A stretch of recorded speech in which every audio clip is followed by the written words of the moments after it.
Hello everyone, welcome back to my bookcase, where today we will be reviewing Baseline, a rum from Rum et al., which is my cane comrade, Dr. Robyn Smith, in collaboration with the, who are these folks? The Dead of Night Distillery in Los Angeles. So let me get this poured. Robyn very kindly sent me these samples to review. And by the way, this is a tiny batch. We're talking 12 and a half gallons, which is going to be less than 50 liters. It's like 45 to 50 liters, somewhere in there. And that is split between a reasonably strong bottling strength of 49% and still strength, which is 75%. And you can go buy these right now. I will put the link down below. All right, so what is the appeal of this? What is the project here? I think if I may put the idea, Robyn's idea, into my own words, I think the project here is to make a rum basically from stuff that you could buy. Yes, you sitting there watching this video or listening to it on your phone or whatever. You today could go out and buy the baking molasses and the yeast and the still and all the stuff necessary for making this rum.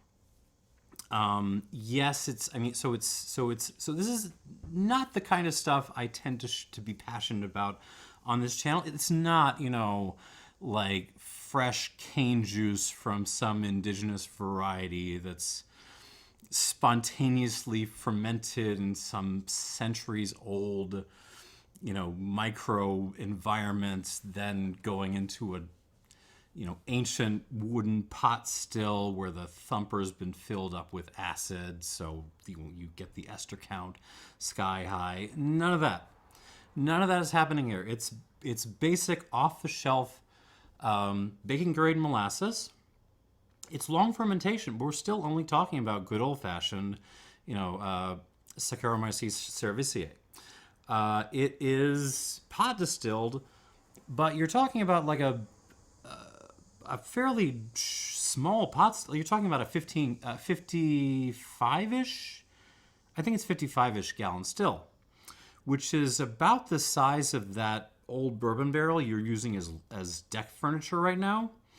We're talking like tiny stuff. Like all this stuff you could probably source within the next week yourself, and that so it's a little bit like the kind of projects you see where people are like trying to build espresso machines from whatever they can find at the local, at the local hardware and electronics store. It's got that kind of energy to it.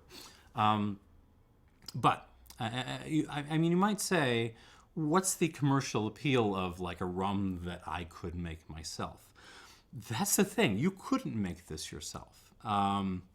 Any more than you can make the espresso machine at home, right? Robyn Smith has a doctorate in chemistry, right? And like with a specialization in what I'm going to call like microbial shenanigans. And she's been distilling for, a good long time now.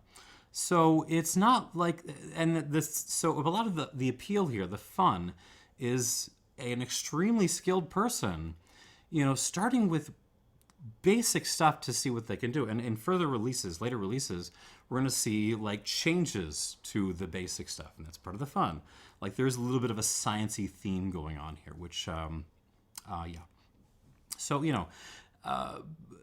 put it another way, making dinner from Walmart leftovers, maybe not that appealing. But when a Michelin star chef is coming over to do it for you and to do all the picking and cooking, that's more interesting. Trying to cobble together a watch from AliExpress parts seems like a terrible idea. Unless it's the guys from Gendler Le Cool coming over to do it for you. And then it gets fun.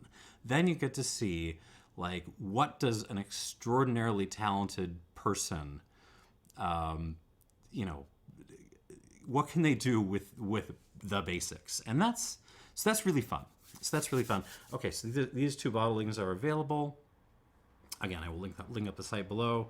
One is there. It's the same batch. One is at 49% and one is at 75%. So this will be fun. Stats: baking grade molasses, distiller's yeast, 16 to 22 day distillation. I mean, part of the fun of this is all the information on what is in these bottles is on the link. There's even videos on like how she made this stuff. So yeah, if you had the skill, you could actually do this, but you don't. So go support her and buy this. All right, let's get some notes on the table now that I'm 6 minutes into this.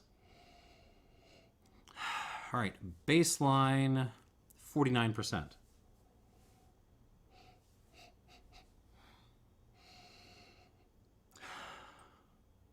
Initially, like, kind of an interesting mix of stuff. It's, when I first stuck my nose into this, I was thinking, okay, like, it's long fermentation, but you're talking, like, you know, baking molasses, you know, no dunder, no muck, no vinegar, no shenanigans, no weird stuff. This should be fairly clean, but it really isn't. I mean, I am getting... There's some grunge on this, which is fun. Sweet tarts. There's a minerality to this. There's like a wet rocks thing, or maybe like some gravel dust. Lime. It's more like aromatic lime, key lime peel. Earl Grey tea, a little bit of bergamot, you know, plus the tea thing. But then there's also like a lot of like kind of fermenting, rotting cane stuff. There's some like, yeah, this is a little bit obscure, but if you go to the swamps in like Mississippi and you kind of smell the reeds, there's a little bit of like a swamp reed smell, along with like gooey asparagus, but nice. Salted caramel. There's another fruit in there, which is not citrus. It's fig, maybe? White pepper. There's a floral thing in here, maybe like marigolds, if I'm going to stick with the swamp theme. Roasted oolong, which is, by the way, the best flavor for milk tea. If you've never done roasted oolong milk tea, go do yourself an absolute favor and buy one right now. No ice, half sugar, you know the game. What is that? Mulberry, not fig. Erase the fig I just said. Mulberry. That is what this smells like. Oh my God, there's tons of it too. Robyn, if you're watching this and you've never had any mulberries, you need to go out and find yourself like some fresh mulberries or like a mulberry eau de vie or something, so you know that note, because it is in here. All right, on the palate, here we go.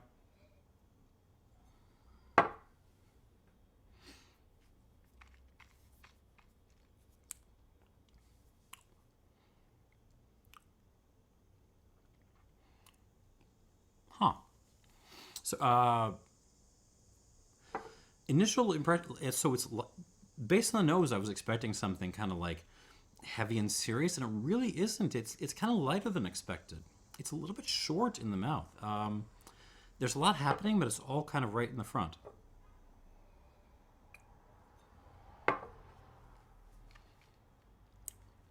Don't think I'm going to go easy on Robyn just because she's my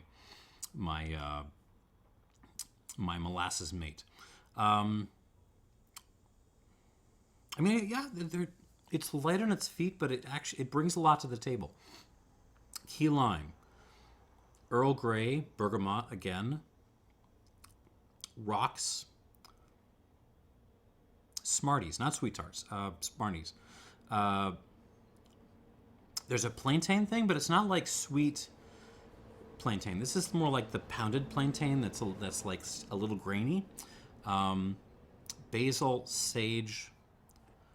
It's more like straight up herbs now rather than like rotting, swampy vegetal stuff.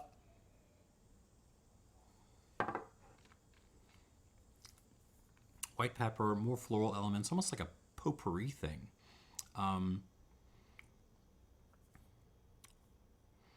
Roasted oolong, and yeah, the mulberry is absolutely here and singing, and that makes me really happy. So the mouth length is still a hair bit short. It's all in the front of my mouth. That being said, a squirt of water might solve that. We shall see. But once you're past that, the mouth presence is pretty nice. It's got really nice kind of rock dusty, peppery mouthfeel. Finish holds on pretty long.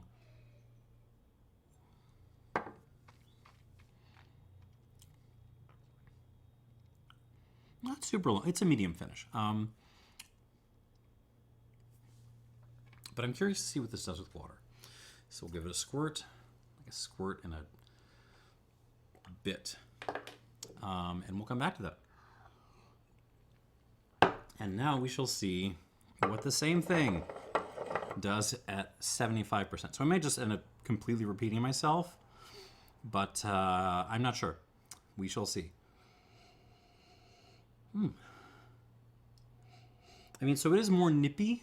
You do get, more force of alcohol on this, which is what to expect.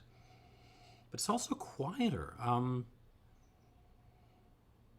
Again, not as much coming out right now. It's almost more soft and sweety. So white pepper, toffee, sage, edging on basil, but I'm going to stick with sage. A little bit of that kind of rock dust potpourri thing. Smarties. Key lime peel. I mean, I'm not going to say it smells like something completely different because, it smells sort of like the same thing at higher strength. But it is more subdued. At least on the nose. On the palate,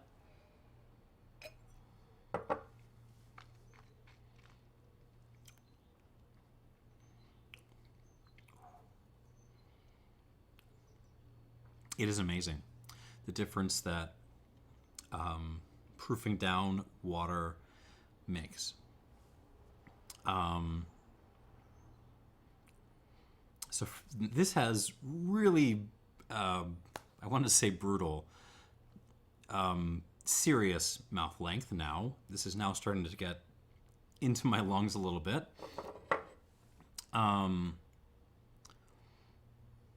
Finish doesn't feel quite as long, actually. But the notes, again, are much more kind of desserty. This tastes like marshmallow fluff and roasted oolong. Key lime candy. Flowers, rocks. There's a little bit of those little pastel-colored after-dinner mints. A little bit of that. The mulberry is definitely here.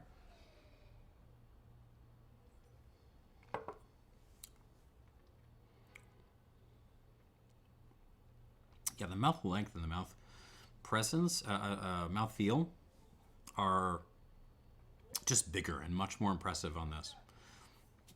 Even if the finish feels a hair bit clipped. The green elements are there if I go look for them. The basil, the sage stuff. But it all just overall feels a little bit more candied and sweetie shop, and I'm not mad about that at all. This is delicious. let's give it some water. Let's see, 75%. 2, 3, 4, 5, 6. We're going at least 6 on this.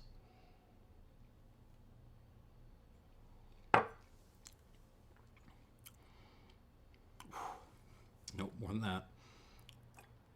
7.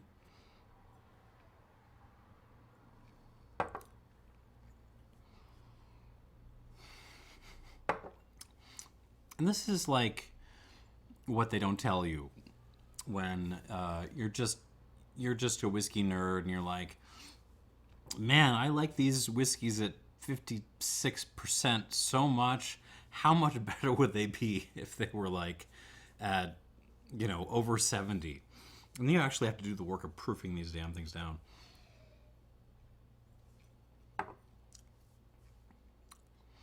I want a little more. I'm going to stop myself there. All right. Back to the baseline at 49%. Ooh. Okay, now with water, the 49%er is throwing me like almost like a river clay note. Maybe like some unripe peach, unripe nectarine, something like that. But it's a little bit subdued. Oh, now they're both, all that stuff I just mentioned is being overtaken by the mulberry, which is really coming out now.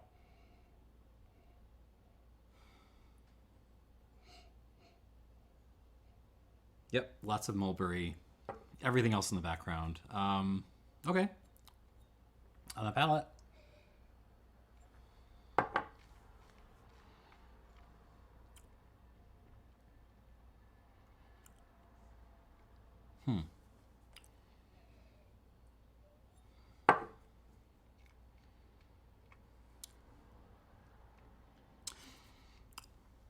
So there's a trade-off with water on this guy. Brought down a little bit more. The mouth length gets longer. It's now starting to get deep into the back of my mouth. But the finish also gets a little bit flatter. It feels a little bit clipped now. In terms of flavor notes, yeah, there's totally like a river clay kind of thing coming out, along with like some more rocks. I'm digging the mulberry thing though. That's what I'm taking away from this. Sorry, Robyn. That's what I'm getting. It's very nice. It's very different. This is not at all what I was expecting from just a straight up, ferment molasses with baker's yeast kind of thing. This is not what I was expecting. It's much more grungy and backwoods in a way, with thereby tasting like Jamaica or Haiti or anything else. This is something I haven't really tried before, and it really kind of put in relief what you were getting from a lot of, American craft rums these days. Like those folks out there distilling, like bags of table sugar, or just making absolute garbage and charging craft distilling prices for it. Like they could make this. They have access to the same equipment, the same ingredients. They could be making this, and they aren't, and that's sad. So, as a proof of concept for what you can do with off-the-shelf rum making stuff, I would say this is a success. Score-wise, I'll call this an 84. I mean, it's and someone out there is going to be like, "Hey, that's you scored Rum Fire an 87 or 88 or whatever it was," and that's less expensive than this. Well, yes. Yes, I did. But Rumfire, all that stuff, all the other cane juice monsters that I score are completely different beasts from this. They're from like established distilleries bringing certain, heritage of fermentation, of their distilling equipment, all that stuff. And also, by the way, it's just like a cheaper place to do business than Southern California. And so this is just a different sort of rum than that. And within whatever new style this is, I'm calling it an 84. And I like it. I think it's worth a grab. Now, the one I'm really curious about now, considering the changes on the 49%, is the 75. Let's see what still strength does with water.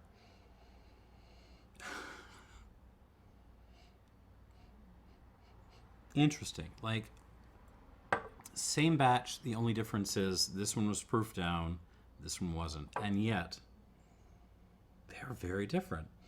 Like, this one really smells like a glass full of mulberry and roasted oolong, and I am all here for it. But it also retains more of that kind of green note, the swamp reeds and like slightly rotting vegetable drawer.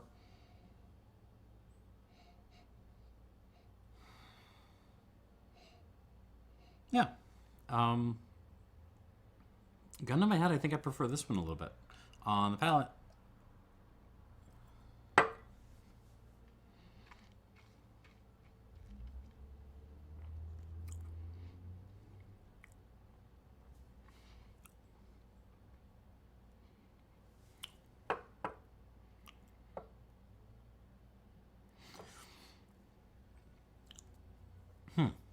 Okay, so this one has a little bit of the same issue that I find with the 48, which is that the finish feels like it falls off a little bit with the addition of water.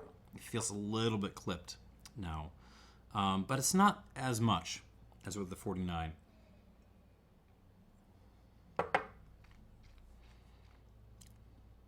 And otherwise, the mouth presence is quite good, and the rocks and the teas and the Smarties, all that stuff, and the mulberries. Oh, absolutely, the mulberries. They're absolutely singing. So yeah, I'm going to score this higher. I'm going to give this an 85. And this is the kind of thing that you would point to if you were trying to show up in YouTube reviewers as being hacks with no palate. It's the same thing in both bottles. How can you give one an 84 and the other 85? Well, I have to grade the glasses in front of me. This is behaving like an 85. This one was behaving like an 84. And there you have it. Like, I think this is a really fun project.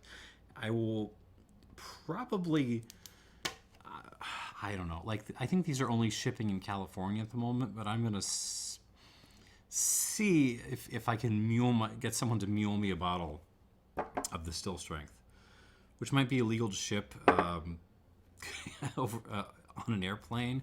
We'll see. I would like to have a bottle of this. Let's leave it at that. And yeah, that's the video.